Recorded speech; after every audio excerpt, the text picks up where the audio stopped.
Friends, ఇప్పుడే అందిన వార్త. కాంగ్రెస్ అగ్రనేతపై హత్యాయత్నం, తీవ్ర కోపంలో ముఖ్యమంత్రి అంటూ వార్తలు అయితే వస్తున్నాయండి. దీనికి సంబంధించి వివరాలు చెప్పడానికి వీడియో చేయడం జరుగుతుంది. చాలా మంది వీడియోస్ ఉన్నారు కానీ సబ్స్క్రైబ్ చేసుకోవడం మర్చిపోతున్నారండి. దయచేసి ఛానల్ సబ్స్క్రైబ్ చేసుకుని బెల్ ఐకాన్ ఆల్ పైన ట్యాప్ చేయండి. ఇటువంటి ఇంపార్టెంట్ ఇన్ఫర్మేషన్ మిస్ అవ్వకుండా మీ ఫోన్ నోటిఫికేషన్ రూపంలో వస్తుందండి. చాలా మంది చూస్తున్నారు కానీ మీరు లైక్ చేయడం లేదండి. దయచేసి లైక్ చేయండి, ఇన్ఫర్మేషన్ అందరూ కూడా తెలుస్తుంది. ఖమ్మం జిల్లాలో కాంగ్రెస్ నాయకుడిపై హత్యాయత్నం కలకలం రేపింది.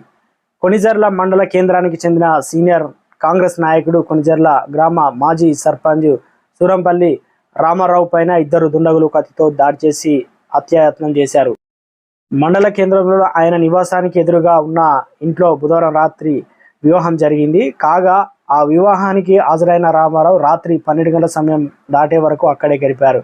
అనంతరం తన ఇంటి ఆవరణలోకి చేరుకొని ఇంట్లోకి వెళ్తుండగా లోపలికి చొరబడిన ఇద్దరు వ్యక్తులు ఆకస్మికంగా ఆయనపై కత్తులతో దాడి చేశారు. ఆ సమయంలో ఆయన వారిని ప్రతిఘటించే ప్రయత్నం చేసినప్పటికీ కడుపులో కత్తిపోట్లు పడ్డాయి. ఆయన తల్లి గమనించి కేకలు వేయడంతో దుండగులు కూడదూకి పారిపోయారు. తీవ్ర రక్తస్రావం అవుతున్న రామారావు వెంటనే ఇంటి ముందు జరుగుతున్న వేడుక వద్దకు చేరుకొని కుప్పకూలిపోయారు. దీంతో అప్రమత్తమైన స్థానికులు హుటాహుటిన రామారావును ఖమ్మంలోని ప్రభుత్వ ఆసుపత్రికి తరలించారు.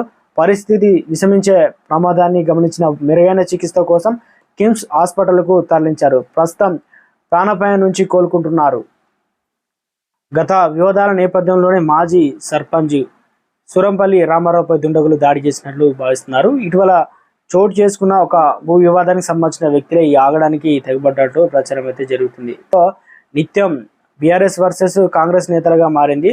ప్రస్తుత తెలంగాణలో లోక్సభ ఎన్నికలు దగ్గర పడుతున్న వేళ ఇటు బీజేపీలో తాము కూడా మేమున్నాము అనే విధంగా రాష్ట్ర రాజకీయాల్లో కోడిగుడ్లదారులు కీలక నేతలపైన ఈ రకంగా దాడులకు ప్రతిఘటిస్తున్నారు. మొత్తానికి తెలంగాణలో రాష్ట్ర రాజకీయం రణరంగం మారిపోయింది. ఇప్పుడు ప్రస్తుతానికి ఇక్కడ కాంగ్రెస్ కీలక నేత పరిస్థితి చాలా బాగానే ఉంది. మొత్తానికి ఊపిరి పీల్చుకున్నారు స్థానికుల గ్రామస్తులు కావచ్చు, పార్టీ నేతలు ఒక్కసారిగా.